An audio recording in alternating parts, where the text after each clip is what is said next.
c'est toujours Sylvain et Manon. donc le frère et la sœur. Ouais.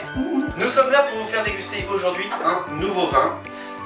Pas n'importe lequel, puisque dans la période des fêtes, qu'est-ce que l'on débouche? Du pétillant. Du N'est-ce vin pétillant, n'est-ce pas? N'est-ce pas? N'est-ce pas? N'est-ce pas? N'est-ce pas? N'est-ce pas? N'est-ce pas? N'est-ce pas? L'espérance brute. Donc un vin pétillant brut. Donc qui dit brut dit sec. C'est le langage que l'on emploie dans les vins pétillants. Tout à fait. L'appellation c'est une... Méthode traditionnelle.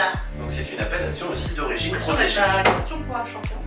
Mais si tu gagnes quelque chose, tant mieux pour toi. Regarde, j'ai gagné ça, moi. Il a gagné la bouteille. Alors, ce vin-là, vous avez déjà pu le voir, on vous l'a servi en fait dans ce qui nous a servi à faire la soupe angevine. Exactement. C'est bien ça? Exact. Exactement. Exact. Exactement. Exactement. Exactement. J'ai l'impression qu'on se répète un peu. Non, non. Non, c'est bon. Des bouchons. Allez. Je suis capable. Ah bah non, je... Putain, mais elle est sérieuse, elle. Je sens que ça va être long. Je sens que ça va être long. Et voilà. J'en mets partout, surtout. Alors ça, c'est le moment de se venger.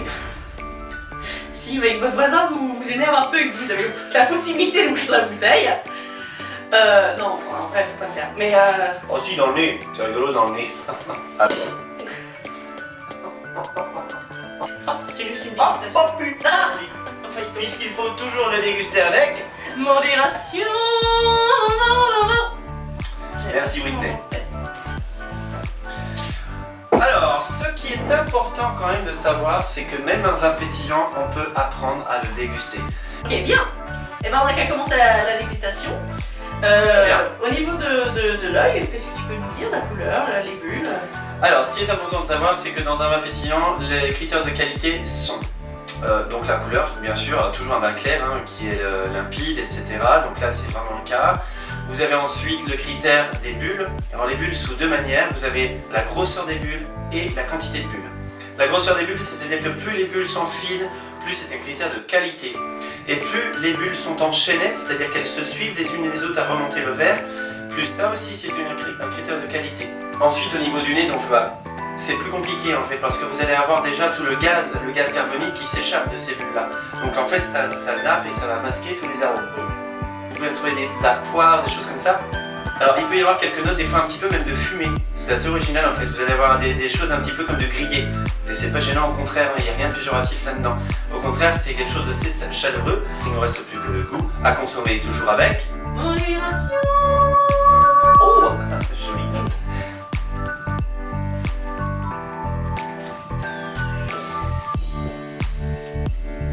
Alors voilà, là on est sur un brut. Donc le brut, c'est sec. Ouais. Cependant, il n'est pas amer, acide, comme on pourrait des fois avoir des choses un petit peu plus dures. On garde toujours au domaine Marseille un travail dans la rondeur. C'est un vin de fête, alors sur quoi est-ce que tu peux le proposer maintenant? En apéritif, déjà, premièrement. Avec de la soupe angevine, nature, voilà. Exactement. Ou en kir, voilà, il y a plein de cocktails que vous pouvez retrouver, que vous avez peut-être l'habitude de faire. Et autrement, en dessert, voilà, pour bien finir le repas, sur une note plutôt légère. Et là, du coup, on peut mettre des desserts avec la mousse, de la crème, des bûches, voilà. Complètement. Ça, n'hésitez pas. C'est le vin de fête par excellence. A savoir aussi que si vous voulez réussir de bons apéritifs et de bons cocktails, il faut toujours avoir de bons produits. Et ce n'est pas interdit de vous dire que nos vins sont aussi dignes à boire simplement comme ça, qu'avec une bonne crème aussi de marron, de mûre, de framboise, de cassis, oui. ou les mettre en cocktail, voilà. Donc, ce sont des choses que nous faisons également pour nous, à titre perso. Ouais. Voilà, on vous le conseille aussi comme ça. Voilà. Est-ce que c'est bon maintenant pour toi? C'est bon pour moi. C'est bon pour vous? C'est le moment de vous goûter. Ouais, je crois que c'est bon, c'est bon. Nous vous souhaitons une bonne fin de journée, je ne sais pas où là vous en serez. Et puis on vous dit à bientôt peut-être. Allez,